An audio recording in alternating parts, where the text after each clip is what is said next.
دەچینە شوێنەکانی فرۆشتنی غازی ماڵان لە سلێمانی. ئەم هاوڵاتیانە بە مەبەستی کڕینی غاز کە پێداویستیەکی سەرەکی ڕۆژانەیانە لێرە کۆبوونەتەوە.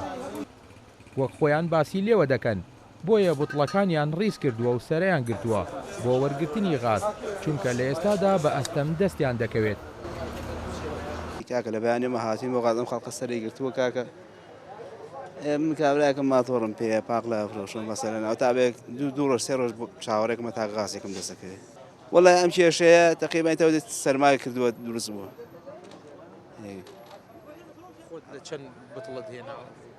یەک بتڵم هێناوە جارێ من، هەیە دوو بتڵی پێ هەیە سێ بتڵی پێیە مەسەلەی تر.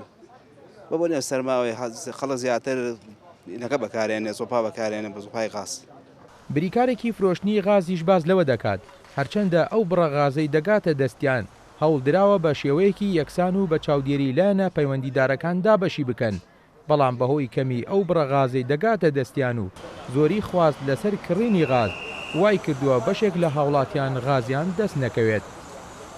غاز زۆر کەمە، ڕێژێکی زۆر کەمە، بەس ئەوەیە بەس بەیانیان 7.5 تۆزی ئەەکەین کە خەڵک گیان لە 6.5 لە 6.5 سەرا ئەگرێرێ من لە 7.5 غازەکەمان بۆیە لەگەڵ ئاشایسی ئابوووریە تەوزی ئەەکەین و ئەین بە خەڵک هەموو ڕۆژێک جمعان نەبێ.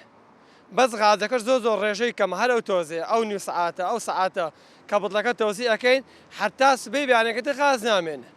نەک من هەموو شوێنەکەمە فلکەی مامەڕیشێ ئێمەین ئەو شوێنانەی کە دووکانن بە تابەتی شوێنە گشتیەکان. بۆ زیاتر بە دوواداچوونی گرفتی کەمبوونەوەی غاز لە سلێمانی و هەوڵەکانی لایەنە پەیوەندیدارەکان بۆ چاودێریکردن و ڕێگریکردن لە گرانفرۆشی لە بازاڕەکاندا لە ئەگەری کەمبوونی غاز، سەرۆکی لیژنەی غاز لە لیژنەی هاوبەشی قایمقامێتی سلێمانیمان دواند.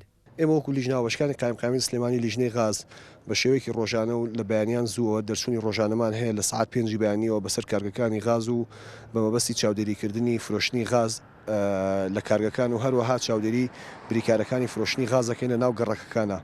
نرخی یەک بوتڵ غاز بۆ هاوڵاتی 8500 دینارە. هەر بریکارێکی غاز یا هەر کەسێک هەستێ لەو سعرە زیاتر بیفرۆشێت کە بۆی دیاری کراوە لەلایەن لیژنەکانمانەوە ڕوبەڕووی ئیجراعاتی یاسایە بێتەوە.